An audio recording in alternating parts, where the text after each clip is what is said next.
Hello, everybody, and welcome back to Lopes on Movies, the #1 movie review show on WVUD. My name is Joey Lopes, and I'm joined today by Mark. Hello. So, Mark, how are you doing today? Doing okay. Not a bad weekend for you? It was fine. Yeah. It was fine, but interestingly, neither of us saw any movies in theaters this weekend. That is true. Yeah. We looked at what was out. We took a look at the options, and we said, no thanks. Not gonna happen. Yeah. So yeah, I mean, this was a week where actually going to the theaters, I mean, let's face it, guys, there's no reason to do that. So instead, we're going to take things from a slightly different angle.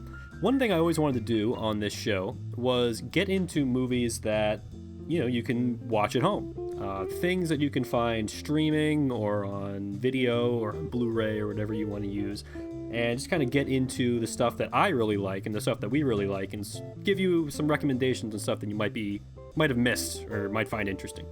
So this week, given that last week was a review of Godzilla, King of the Monsters, which none of us liked, we thought it would be appropriate to talk a little bit about Godzilla. Yeah. Well, just kind of had an itch for it, because it was like, man, I really like that movie from a couple years back. I kind of want to rewatch it. And then you do, and you're like, man, I really want to talk about this some more. Yeah, exactly.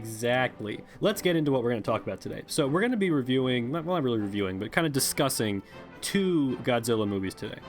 The first being the very original Godzilla movie from 1954, just called Godzilla or Gojira in Japan, and 2016's Shin Godzilla, which was the most recent Japanese Godzilla film, which we mentioned in the previous episode. But now we'll kind of give you an idea of what that's actually about, because I'm going to guess you didn't see it. It didn't have much of a wide release over here in the States. But it won was, Best Picture in Japan. Yeah, incredibly successful in Japan. It was like swept their version of the Academy Awards. So it's an interesting movie to talk about, and I think that there's a lot to discuss there. So let's start with what started it all, Godzilla. So Mark, you didn't get a chance to watch this. No, I haven't watched it yet. Yeah, I just decided to watch this on a whim because originally we were just going to talk about Shin Godzilla, but I thought maybe it would be fun if I went back to the beginning just to give myself a little bit more context. So some background on this whole Godzilla thing. The franchise began, obviously, with this Godzilla or Gojira, and the whole idea behind the movie is that it's a disaster movie, but it's steeped in post-World War II, like nuclear paranoia, and from the Japanese perspective, obviously. So it's a movie that you're at least ostensibly supposed to take seriously. It's not like a goofy monster fighting movie. I mean, it's definitely got like B-movie roots, but it still is a serious story that, unlike future Godzilla movies, Godzilla is just an unstoppable force that all of the main characters in the movie have to contend with. He's not the protagonist. Obviously he's the centerpiece, but you're not watching the movie just to see Godzilla fight things.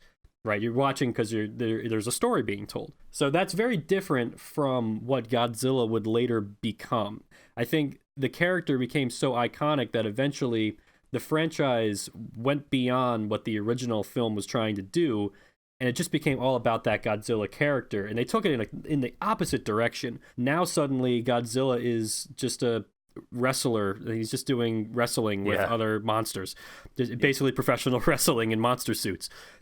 It's crazy. Which in its own way, it does have a charm to it, but you kind of have to treat it as, I don't want to say lesser, even though it kind of is, but like if you don't take it at its goofiness, if you don't really lean into that, and you are trying to pretend that it's got something more going on, it gives you a headache with how much it just clashes, That's actually one of the funny things. One thing I want to talk about was how you can group Godzilla movies into 2 categories. One category being the serious Godzilla film that deals with Godzilla as an unstoppable force that the main characters have to contend with and grapple with. And then you have the other end, which is Godzilla as the centerpiece, where the appeal of the movie is just watching Godzilla fight other monsters. These are 2 different kinds of Godzilla movies. And the new Godzilla movies kind of exist in this weird gray area in between, where it's not all the way one and not all the way the other. So you end up with basically bad human stories tacked on to schlocky monster fights instead of just leaning into the monster fights or going all in on telling a good human story. Or a B-movie style story, which is a different kind of storytelling in general. And I would say, from what I can tell, both of the movies we're talking about today have that more traditional B-movie style. For sure, yeah. There's subtle things that once you pay attention to it, you kind of get a sense for like why these new Godzilla movies, in particular the newest one, because I didn't hate 2014, but this newest one, why it doesn't really resonate. So I had one particular example that really stuck out to me while watching the original 1954 Godzilla, and I'm going to say it right now, I'm going to spoil the movie. You had plenty of time, and you definitely had plenty of time to watch the original, 60-something years. So, in Godzilla King of the Monsters, okay, the newest Godzilla movie, one plot point is that Ken Watanabe's character, his last name Serizawa, he sacrifices himself in order to resuscitate Godzilla at a critical point because Godzilla gets like injured and then they have to bring him back so he can fight the bad monster, right? So he does this by choice, but it's all just a necessity of the plot, right? Godzilla needs to be resuscitated. Somebody's got to do it. He basically volunteers to sacrifice himself. But he in particular has no strong reason to beyond just he's a noble guy, I guess. Yeah. You know what I mean? And so, another thing is to note is that these characters don't even really have a reason to be this close to the action to begin with. They're just kind of like, well, we follow Godzilla around because that's what we do, right? They're basically serving in a way as the ring coach to him, like in a boxing match. They're tapping his shoulder, giving him a towel, and getting him pepped up to go back in. Sure. And it's just, I don't know. But I want to bring up this character Serizawa in particular because in the original Godzilla movie, there is also a character named Serizawa. And obviously that's definitely intentional. But the Serizawa in the original Godzilla, the climax of the movie centers around him performing a similar kind of sacrifice, okay? But in this case, because this is a very like different kind of movie, obviously, the Godzilla is the bad guy, put that in quotes, in the old movie. Serizawa goes down to sacrifice himself to kill Godzilla. But in this case, his sacrifice really means something, okay? And then I have to give you some background in order to understand why. So Serizawa, his character, he's a scientist, and in the course of his research, he discovers a way to create what they call an oxygen destroyer, which is a device that removes oxygen from the environment and liquefies any living organism nearby, right? So he tests this on like a fish tank, and like all of the fish basically like evaporate. All their bones are just left, right? Which is funny because King of the Monsters actually references this. Well, the army tries to use an oxygen destroyer. Of course, in that movie, it's just a disposable plot element that they just kind of move on from really quickly. But anyway, so in the original, so Serizawa, he becomes like ashamed of himself for creating this because he realizes that he's essentially created a weapon of mass destruction inadvertently. And of course, with the sting of like nuclear warfare still like prominent in his mind, because this movie came out not that long after World War II, like 10 years since 1944. So this is something that like really weighs on him, and he's determined to find a way to use the oxygen destroyer for good before revealing it to the public. Now, eventually, the main characters of the movie convince him, okay, you have to use this to stop Godzilla. It's the only way. And he agrees, but only on the condition that this is the first and only time it's ever used, right? So he destroys all of his notes on the research, and then he goes out to the ocean with them to destroy Godzilla. So again, like his point is that he doesn't want anybody to use this because he doesn't want it to fall into the wrong hands. But the problem he identifies is that, hey, I still know about it, and humans are fallible. Like, it's totally possible that someone could coerce me. Like, some politician could go out there and coerce me to give them the information on the oxygen destroyer, and it could be used as a weapon of mass destruction. So when he goes out to destroy Godzilla, he insists that he has to go down into the ocean and place the destroyer by himself.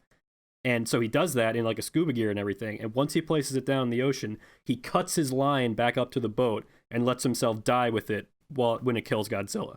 So that's really cool. That has a lot of weight to it because he basically said, I can't exist because I don't trust myself to be able it goes to, beyond like an honorable suicide. Right. There's something to that, like it makes the whole climax of that movie feel like it has so much weight really and intense. like momentous to it. Like I really felt something there. So just like think about that for a second. Think about the difference in character. In one case you have a sacrifice that means nothing.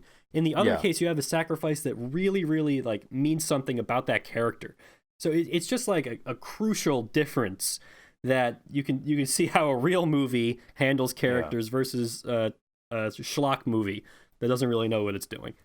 And I want to ask one more thing about specifically when the characters see Godzilla in the original. Mm-hmm. How often do the main characters actually even come in contact with Godzilla? Very, like, almost never. They're pretty much, like, there's one point where they're reasonably close to Godzilla, but for the most part, they're watching from afar if they're ever, like, in the same general area as Godzilla, yeah. I think this is the key to what I mentioned before about the B-movie style writing for both of these movies, and then what I think I would call a storm chaser style of storytelling in these newer movies. Mm-hmm. A la Independence Day falls into this, a whole bunch of stuff. Mm-hmm. B movies, due to budgetary constraints, have to tell stories where these really are very separate worlds of people that affect the situation in a huge way. Mm-hmm. But usually they're like higher ups, they're scientists, they're the classic sci-fi protagonists. Mm-hmm. And the event is going on, and they can see it, they observe it, but they don't really see it firsthand until a pivotal moment like that. Mm-hmm. And in a lot of ways, that allows for those moments, and this carries through to Shin Godzilla as well, which we'll talk about, become huge. Mm-hmm. Because, well, one, they have to pour their budget into those moments, but for two, they become moments of huge story weight as well. Mm-hmm. Whereas in these more modern takes on, I guess, the same genre of disaster movie, tend towards, like, because our main characters are right up against it constantly, they take on this air of invincibility, where you the don't plot have armor thing. Any care what's going on around them. There can be meteorites falling around them. They can be right next to a tornado. You know they're going to be fine because you don't just have meaningless death that happens. And it kind of makes it boring. Mm-hmm. I mean, it really does. I will say, so in King of the Monsters, there is one death that happens like almost off screen. You can barely tell that it happens, but it's basically like the only, what characters are disposable and which ones aren't. So you can kind of find out like, okay, this character could die and it wouldn't mean anything to the plot. And then they'll do that as like a cheap way to try to get your sympathies. But it's garbage when like the main character, like the girl in King of Monsters, is like at Fenway Park and King Ghidorah is firing lasers at her. And she like literally at her, and she gets away. Like she's fine, you know. Those lasers obliterate like a battalion of troops earlier in the movie. Mm-hmm. So it's just like, come on, guys, what is this? Yeah. Like, and that's the key, because you have to keep them so separate in these earlier movies. It is a huge danger to come into contact, because it is a huge danger to come into contact with this kind of thing. Exactly. It carries its weight because of that. Yeah. And so that's my thoughts on this whole genre shift. Yeah, it's very strange. You know, I don't even really know what else to say about that, but I think you hit the nail on the head. Hey everyone, just wanted to take a moment to say, if you like what you're hearing, you can find us on Twitter at Lopes on Movies, and the backlog of all of our episodes is available on YouTube. Just search Lopes on Movies. And please feel free to reach out to us. You can email us at lopesonmovies@gmail.com or hit us up on Twitter. We want your feedback, and who knows, if we like what you have to say, maybe we could even have you on the show sometime. Alright, now back to the movies. So let's start talking about Shin Godzilla now. So Fast forward 2016, in Japan, Godzilla is quote-unquote rebooted with a new take from Hideaki Anno, who is the creator and director of the anime Neon Genesis Evangelion, which is a super popular anime if you're not aware, one of the most influential anime series ever. So he gets his hands on Godzilla. What Anno decides to do is essentially do a retelling of the original story, right? Where Godzilla is a force of destruction and mankind has to figure out what to do about him, okay? But it approaches it from a very different way than the 1954 movie, where the 1954 movie is very much a movie of its time, about nuclear war and the proliferation of nuclear bombs and just what that means for humanity. Whereas in this one, it's also of its time, but in a completely different way. So, Mark, you mentioned that it's very steeped in the 2011 Fukushima nuclear disaster and the earthquake. If you want to talk about the earthquake, especially, yeah. So a lot of the disaster elements of this have direct parallels to what you would see from viewing images of that, those incidents, basically. So he very deliberately took that as inspiration. Yeah, he's trying to put you in the headspace of that. And what he does is tell a story that's part disaster movie and disaster relief effort and part like political satire. And I think it would be worth backing off and giving a summary a bit of what actually happens in this movie. Sure, if you want to get into Basically, Godzilla, which in this universe, I guess with all of these sort of things, nobody knows about giant monsters before they show up. Right. But in this, Godzilla emerges from the deep as just this weird blob thing, but nobody knows what it is at the start. It could be an earthquake, it could be a nascent volcano, it could be anything. And of course, this is causing issues, things like traffic jams, things like smashing up boats in the bay, breaking up the tunnel that's leading into Tokyo. And the government gets involved like immediately. And this is shown because we follow them as well throughout this story. Right. Just through a bunch of boardrooms and bureaucrats yelling at each other. Yeah, the main characters of the movie are bureaucrats and politicians that are trying to do something about this Godzilla problem. Yeah, there's no real eye on the ground. There are snippets of things that are happening. Like, he'll just cut to a scene of people sliding down evacuation ramps or people in the building that Godzilla is about to topple over. But for the most part, those aren't, like, characters. They're just people that are in the wrong place at the wrong time. Right. And that's enough. That's enough to get you, like, you can understand what is going on the ground with that kind of stuff. Like, I was thinking that the Tom Cruise War of the Worlds, the Steven Spielberg War of the Worlds, where it's like you're just following a family going through the world where the aliens are attacking, right? So what can you do here storytelling wise? We're a family. We have to stick together. We love each other because we're a family. That's it. Like, and that's all they ever do. And even the Godzilla King of the Monsters, which theoretically we're watching the people that are supposed to be able to deal with Godzilla. Like they are the they tried to have their cake and eat it too. With but Godzilla it's still just a garbage. We love each other because we're family story. There's nothing like that in Shin Godzilla. Shin Godzilla is all about process and we have this problem. How do we stop it?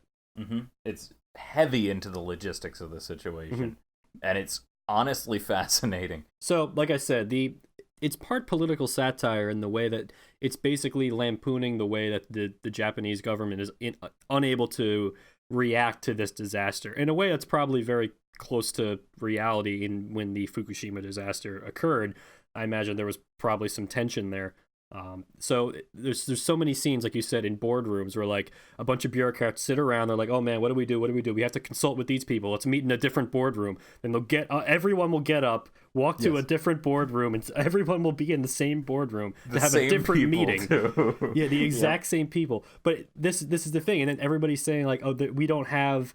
There are no regulations for this. We don't know how to deal with this. So without the paperwork and without the exact process written down on paper, they don't know what to do. So they're all like... Nobody knows who's in charge of what. Yeah, nobody knows Everybody's cutting back and forth. And meanwhile, you just cut between this, like the deadlock, and Godzilla making his way through the city, just destroying everything in his path. And it's just like, man, this is brutal in a way, so, especially on the second viewing. Yeah, for sure. And I think what the story ends up being about is basically trying to cut through all of that bureaucratic muck and just say, okay, I'm going to take charge, get this group of people together, and we're going to figure out a plan to do something about this.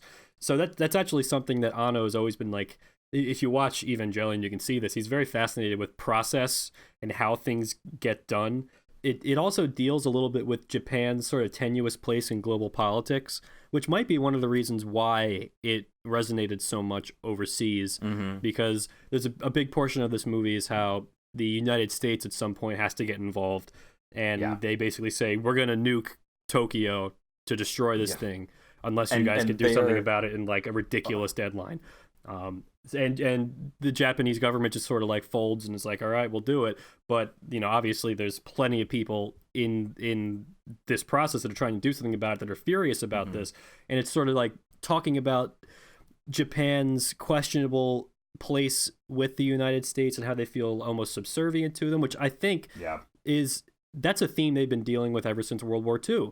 And after the fallout of World War II and how all of that went down. So it's still very, very prominent. There's a lot of very interesting things going on, but it's never didactic. It's never like beating you over the head with this is what this movie is about. It's still all about the relief effort. It moves at a clip. It's very fast paced for the most part, and it just doesn't feel like unearned. These thematic things. These feel like they're just woven into the DNA of the movie. Not like in Godzilla King of the Monsters where they just sort of like say, oh, it's because of global warming. That's why I'm evil. Like garbage like that. Like, no, it's nothing like that. It's just very, very honest storytelling. Yeah. Nobody ever comes in and throws back their head and cackles and gives their whole story of like, and that was why I unleashed Godzilla upon the earth and stuff like that. Yeah, there are threads woven throughout the movie of like, they build up and earn that moment where they've decided that the only course of action is nuclear warheads. And it feels like when that's announced, it's like it takes all the air out of the room. Like everyone's like, oh no, we have to do something about this. It just, there's so much like weight to everything that happens in the movie. It's incredible. There's a million aspects to this movie that we could talk about, but one thing that I think would be interesting to get into is the special effects, because obviously this movie is a modern day blockbuster. It's from Japan, but it is a modern day movie, so obviously we have to have a CGI Godzilla, much like the 2014 and Godzilla King of the Monsters Godzilla. But the approaches to Godzilla's design are so radically different. It's fascinating. The CGI in particular, some might think that it's like TV movie tier at times, but it almost feels like it had to be intentional.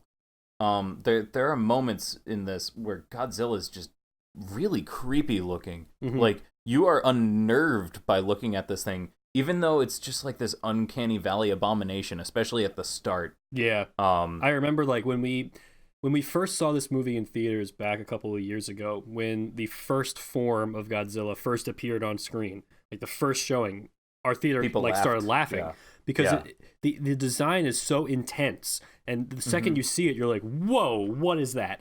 Like it completely confounds your expectations of what you would expect to see from a Godzilla movie. It's this weird, creepy, fish-eyed abomination where you first see it and you're like, what is that thing? And then you get better looks at it as it continues, and you're like, this thing's really disgusting looking. Yeah.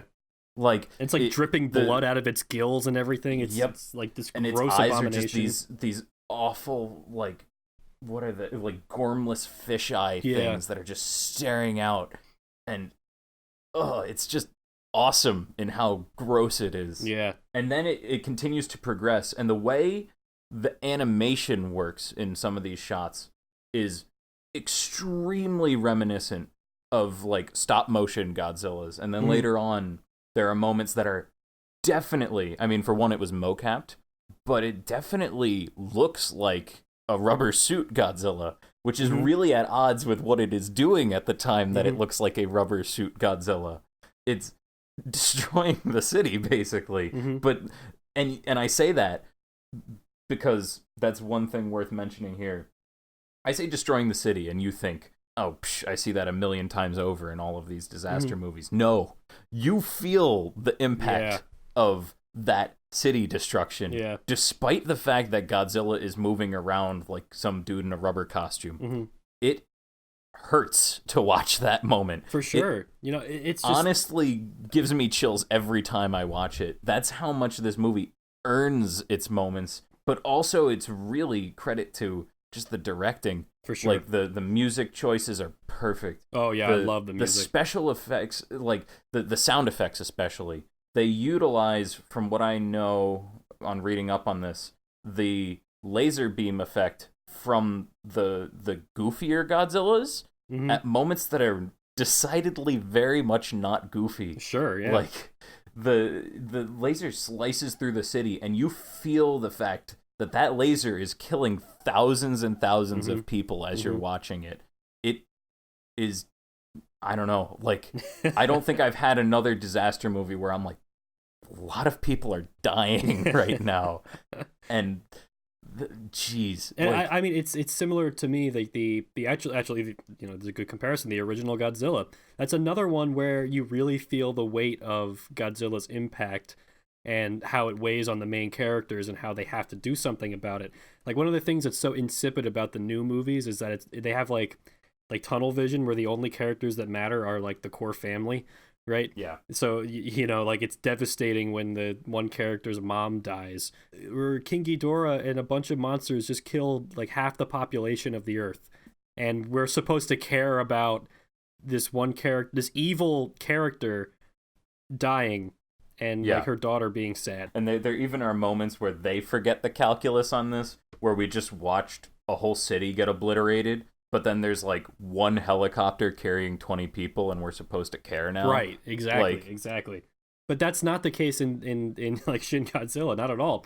One thing that you're always going to hear us harp on is movies have to earn their emotional moments and their moments that resonate. You can't just have a dramatic scene, paste it somewhere, and expect us to care. I know, like, I think one thing, I can't, like, overstate how good the atomic breath scene is in this movie. Everything builds up to it just perfectly, and you get to it, and it absolutely delivers and then some.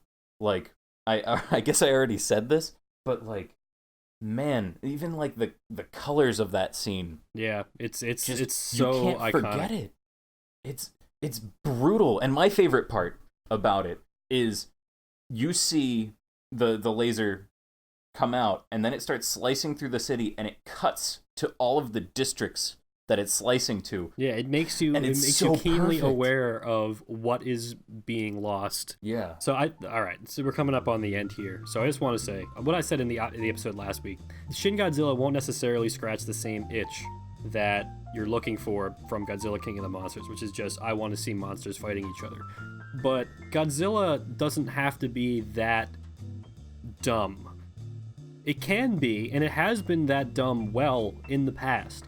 But it's got more meat to it than that. It doesn't have to just be a, movie that you just put on as background noise or just because you need something to do. It could be something that has more to chew over than that. Everybody, I highly recommend that you go check out Shin Godzilla. I would also recommend checking out the original. It's definitely old, but the story holds up. So that's really all I got to say about that. Mark, do you have any other comments you want to bring up? I think that's about it. Yeah. Well, everyone, I think that's going to do it for us this week. I want to thank you so much for listening. We will be back next week with, I don't know, something. I don't even know what's coming out next week. Yeah, we'll figure it out. Everybody, thank you so much for listening. We will catch you again next week, and I hope you have a great rest of your morning.